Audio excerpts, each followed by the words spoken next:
മന്ത്രി സജി ചെറിയാനെ, തനിക്ക് നാണമുണ്ടോടോ? 90 വയസ്സായ ഒരു വൃദ്ധ നട റോഡിൽ കസേരയിട്ട് ജീവിക്കാൻ വകയില്ല, പെൻഷൻ കിട്ടുന്നില്ല എന്ന് പറഞ്ഞുകൊണ്ട് സമരം ചെയ്യുമ്പോൾ പറയുകയാണ്, റിപ്പോർട്ടിംഗ് ചെയ്താൽ മാത്രം പോരാ, കൊടുക്കാൻ പണം വേണ്ടേയെന്ന്. ഈ ജനങ്ങൾ തരുന്ന നികുതി പണമൊക്കെ എന്ത് ചെയ്യുന്നു? നിങ്ങളുടെയൊക്കെ പോക്കറ്റിലേക്ക് ഇങ്ങനെ പൊക്കോണ്ടിരുന്നാൽ മതിയോ?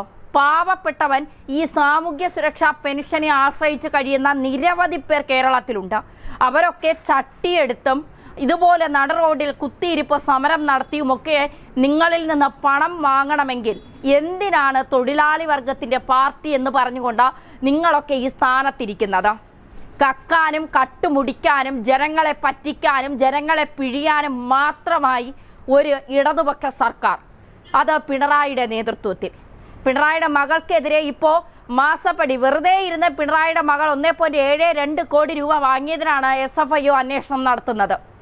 കമലയ്ക്ക് ലോകത്തിലെ ഒരാൾക്കും കിട്ടാത്ത, പെൻഷനാകുമ്പോൾ കിട്ടാത്ത പണമാണ്. ആദ്യമായിട്ടായിരിക്കും ഇത്രയും ലക്ഷങ്ങൾ ഒരു ആള് പെൻഷനാകുമ്പോൾ കിട്ടുന്നത്. ആ പണം ഉപയോഗിച്ചാണ് സ്വന്തം മകളുടെ കമ്പനി തുടങ്ങിയെന്ന കള്ളക്കഥ പൊളിച്ചടിക്ക് ഷോൺ ജോർജും രംഗത്തെത്തി.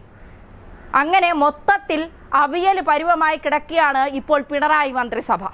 എന്നിട്ടും നിങ്ങൾക്കൊന്നും ഒരു കൂസലുമില്ല എന്ന് പറയുമ്പോൾ സത്യത്തിൽ നിങ്ങളെയൊക്കെ ജയിപ്പിച്ച, നിങ്ങൾക്കൊക്കെ വോട്ടിട്ട ജനങ്ങളെ ഒന്നല്ല 1000 തവണ വിഡ്ഢികളെന്ന് വിളിക്കണം. 90 വയസ്സായ ഒരു വൃദ്ധ നട റോഡിലിരുന്ന അവർ പെൻഷന് വേണ്ടി സമരം ചെയ്യണമെങ്കിൽ അവരുടെ സാമ്പത്തിക സ്ഥിതി എത്രത്തോളം മോശമാണ് എന്ന് ഒന്ന് ചിന്തിച്ചു നോക്കണം. പിന്നെ ദേശാഭിമാനി പത്രമുള്ളത് കൊണ്ട് കുഴപ്പമില്ല. നാളെ തന്നെ 90 വയസ്സായ അമ്മുമ്മയ്ക്ക് 2.5 ഏക്കർ സ്ഥലം, 4800 സ്ക്വയർ ഫീറ്റ് വീട്, പിന്നെ മക്കളുണ്ടെങ്കിൽ അവരൊക്കെ അമേരിക്കയിലും കാനഡയിലും ഓസ്ട്രേലിയയിലും ഒക്കെ സെറ്റിൽഡാണ്.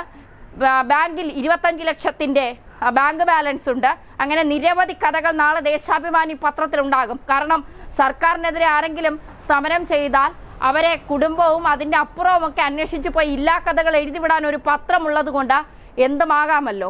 എന്തായാലും കേരളത്തിന്റെ അവസ്ഥ, കേരളത്തിൽ ഉള്ളവർ പിച്ചച്ചട്ടി എടുക്കേണ്ട അവസ്ഥയിലാണ് എന്നുള്ളത് അടിമാലി സ്വദേശി 78-കാരിയായ മറിയക്കുട്ടി കാണിച്ചു തന്നതാണ്. ഇപ്പതേ 90 വയസ്സായ ഒരു വൃദ്ധ ജീവിക്കാനോ മരുന്നിനോ ആഹാരത്തിനോ പണമില്ലാതെ തീരെ നിവർത്തി കെട്ടപ്പോഴാണ് അവർ കസേരയും ഇട്ട് നട റോഡിൽ, വണ്ടിപ്പെരിയാർ കറുപ്പുപാലത്താണ് പൊന്നമ്മ എന്ന് പറയുന്ന 90-കാരിയായ ആ അമ്മയുടെ വീട്. അവർ തീരെ നിവർത്തിയില്ലാതെ വന്നപ്പോഴാണ് അവർ കസേരയിട്ട് അവിടെ സമരവുമായിരുന്നത്. 5 മാസത്തിലേറെയായി അവരുടെ പെൻഷൻ മുടങ്ങിയിട്ട്. അതിനാണ് മന്ത്രി പറയുന്നത്, റോഡിൽ കുത്തിയിരുന്ന സമരം ചെയ്തത് റിപ്പോർട്ട് ചെയ്തിട്ട് കാര്യമില്ല, കൊടുക്കാൻ പണം വേണ്ടേ എന്ന്. കേന്ദ്രത്തിൽ നിന്ന് പണം കിട്ടിയില്ലെങ്കിൽ പദ്ധതികൾ നടക്കുമോ? 60,000 കോടി രൂപ ഈ വർഷം കേന്ദ്രം തന്നില്ല. നിർമ്മല സീതാരാമൻ പറഞ്ഞ കാര്യം പൂർണ്ണമായും ശരിയല്ല. കേരളത്തിന് കിട്ടേണ്ട വിഹിതം ന്യായമായും കിട്ടണം. കേരളത്തെ ശത്രുരാജ്യമായി കാണേണ്ട, മിത്രമായി കണ്ടാൽ മതി.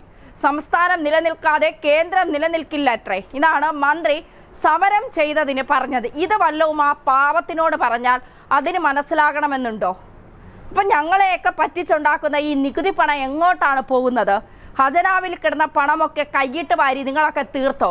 അതോ സഹാക്കന്മാരുടെ കുടുംബത്തിനും സഹാക്കന്മാരുടെ പോക്കറ്റും അവരുടെ വീടും അവരുടെ കുടുംബവും ഒക്കെ നന്നാക്കാനായി നിങ്ങൾ ഉപയോഗിച്ചോ? കാരണം പേഴ്സണൽ സ്റ്റാഫുകൾക്ക് 2 വർഷം കഴിയുമ്പോൾ ആജീവനാന്തകാല പെൻഷനാണല്ലോ കൊടുക്കുന്നത്. അപ്പോൾ സഹാക്കന്മാർക്കൊക്കെ ജീവിക്കാൻ നിങ്ങൾ കരുതൽ ഉണ്ടാക്കുന്നതിനിടയ്ക്ക് ഈ പാവങ്ങളെയും ഓർത്താൽ നന്ന്.